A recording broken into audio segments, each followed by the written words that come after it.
Okay, good morning, everyone, again. This morning's assessment, we see much of the same as we saw for the last few days, which is no advancement on any of the breakouts or the original flow front. So nothing has moved any closer downhill towards the highway. So the leading edges, or the leading edge of the most, closest point is still 0.36 miles up from the highway. Still see widening just behind the active area of the breakout, back from its leading edge, maybe about 100 yards back. I know HVO is on the ground, or may have been on the ground this morning, and may have more current information. But what we saw this morning was still, activity on that breakout widening. Further upslope, similar to yesterday, about 750 to 900 yards back, we see a couple of areas with widening. And then the two breakouts that we were watching prior that were up at about a mile to a mile and a half, no activity, stalled, and very quiet up there. So overall, very little activity happening. We are watching the weather, obviously, because it's been dry. Today is an exceptionally hot day. We also have a south wind element to this right now. So that's normally when we see one is a warmer air coming through, the wind pushing the burning activity in a direction towards the fuel. But so far, everything is pretty stable out here. We're actually on the transfer station grounds this morning. So right now, we don't see any smoke coming up from the area, and fire is obviously monitoring for any kind of brush fire threat. As I've shared before, the fire breaks are all secure, being monitored, and we do feel we have a very defendable space around the perimeter of the burn area, and nothing has jumped fire breaks that would threaten any of the communities. Also, and again, HVO would probably be able to better qualify the questions or the response with the concerns as far as has the flow changed its direction or path, or is it still on the same path of steepest descent? As was shared in previous briefings, it's near a point where it could change direction and go a little further north of the police and fire station, but that's still, again, maybe premature because we haven't seen any forward advancement. But again, I'll defer to HVO on that. So if you have any questions for me. Hey, Daryl, Dave Corrigan here. Hey, Dave. By any chance, did you attend last night's Hawaiian Homelands meeting at Maku'u? Yes, I did. Anything you can report that can be shared publicly from that meeting? Well, sure. I mean, as far as what we presented from Civil Defense is that we are working very closely with the Department of Hawaiian Homelands as well as with the Army Corps of Engineers. Of the many concerns besides the advancing flow and the concern for brush fires and other hazards is that there is a formerly utilized defense site, a target area that was used by the military during World War II for dropping practice bombs.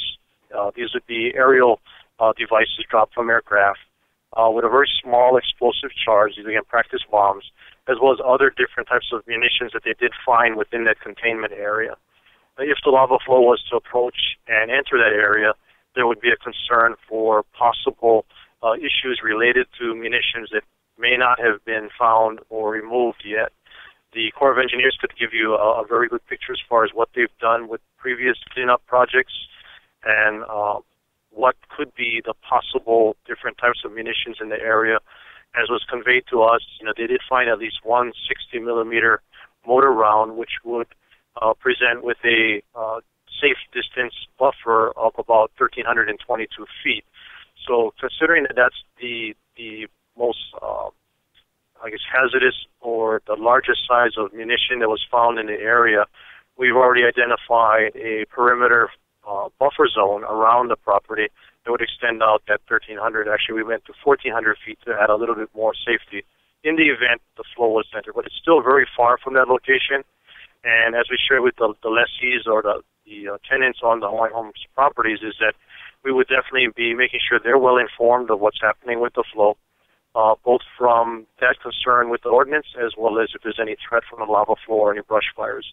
It was also stressed to the group that, from a civil defense standpoint, with the activity with this current eruption and even with previous eruptions in the past and flows, there has not been a need to issue a mandatory evacuation. And as evident by what happened in the Pahoa village, we worked with the residents and property owners, provided it's safe for them to be there. We would allow and work with the landowner or the resident there to remain on property as the flow would approach and maybe even inundate their property. So the same courtesies and respects would be offered to the tenants on the Hawaiian Home, the lessees on the Hawaiian Homes properties. And again, at this point, the flow is still, a long distance away from posing any threat to any of the community in that direction. Okay, thanks, Daryl. Sure.